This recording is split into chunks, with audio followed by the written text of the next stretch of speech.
সূরা সোয়াদের ৭৪ নম্বর আয়াতটি একটু পড়ে দেখুন।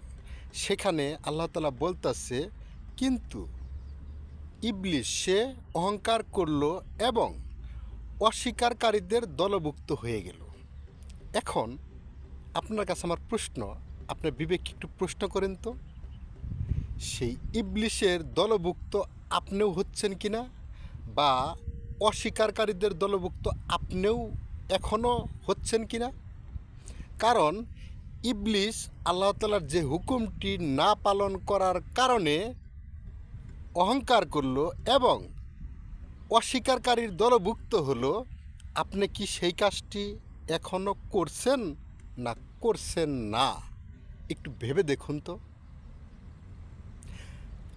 কোন কাজটা না করে শয়তান আজকে শয়তান উপাধি পেয়েছে, এটা সবাই জানেন। আমি আর মুখে বলতে চাচ্ছি না, কারণ আমরা মুখে বললে আপনাদের অনেকের শরীর জ্বলে যায়। তাই আপনারাই বিবেককে প্রশ্ন করুন, সেই ইবলিসের কাজটা এখন আপনারা করছেন নাকি আল্লাহর হুকুমে সেই কাজটি পালন করতেছেন? ধন্যবাদ।